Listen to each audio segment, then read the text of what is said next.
خدا کے دین کی خدمت کا ایک انمول ادارہ ہے، ادارہ رہبر انسانیت تو سب کو پیارا ہے، ادارہ رہبر۔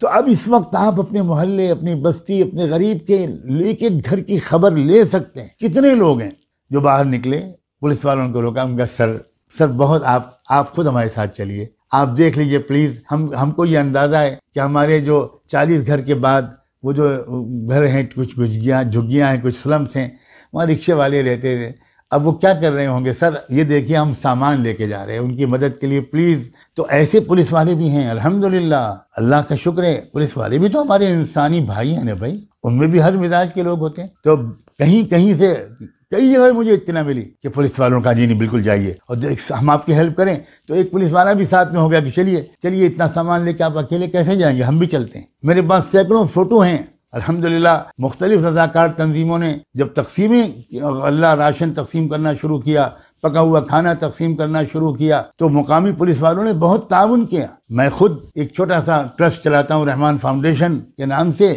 جہاں مختلف صوبوں میں ہماری شاخیں قائم ہیں، وہاں ہمارے نوجوان دوستوں نے اسی طرح کیا۔ ان کو آفیشیل پرمیشن جب شروع میں نہیں ملی تو وہ بہت دعا پڑھ کے اللہ کے سوالوں نے روکا، تو ان کا سر یہ مسئلہ ہے، فلاں بستی میں لوگ بھوکے مر رہے ہیں، ہم گاڑی سے اترے جاتے ہیں، آپ پہنچا دیجئے، ہمیں تو وہ سامان ان تک پہنچانا ہے۔ ان کا نہیں بالکل نہیں، ہم آپ کو خود سیکورٹی فورس دیتے ہیں، ہم 3 آدمی سپاہی آپ کے ساتھ بھیجتے ہیں، اور وہ آپ ان کی نگرانی میں وہ بٹے گا۔ بہت خوش ہوئے پولیس والے۔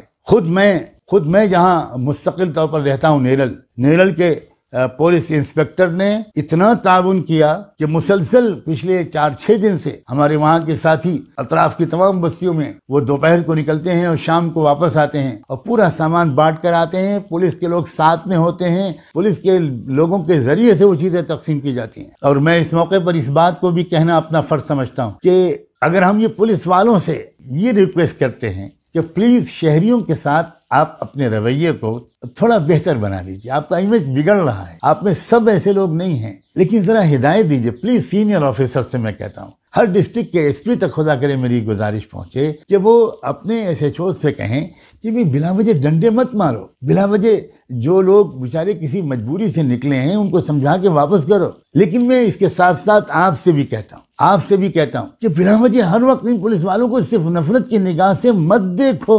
ارے بھائی، ادھر سے اگر محبت و شرافت کا آغاز نہیں ہوتا تو نبی امی کی تعلیم تو یہ ہے نا کہ تم محبت و شرافت کا آغاز کر کے اس کا دل جیت لو۔ چنانچہ کتنے علاقوں میں یہ ہو رہا ہے، میں کہاں اس کی تاریخ اس وقت بیان کروں کہ جب آگے بڑھ کر لوگوں نے کہا کہ سر ہم آپ کی ریسپیکٹ کرتے ہیں، پلیز یہ مسئلہ ہے، یہ ہنگامی مسئلہ ہے، فلاں جگہ ہم کو بلڈ دینا ہے مریض کو اسپتال میں، آپ ذرا پلیز اجازت دے دیجیے۔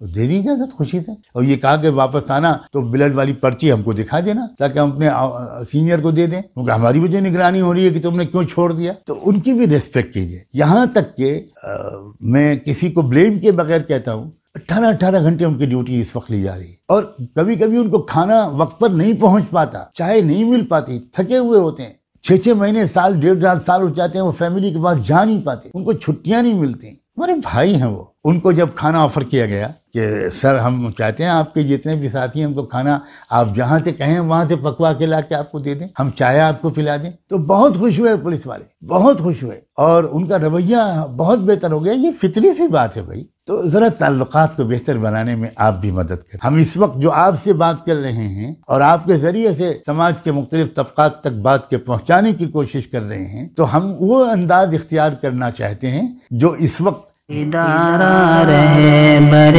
انسانیت تو سب کو پیارا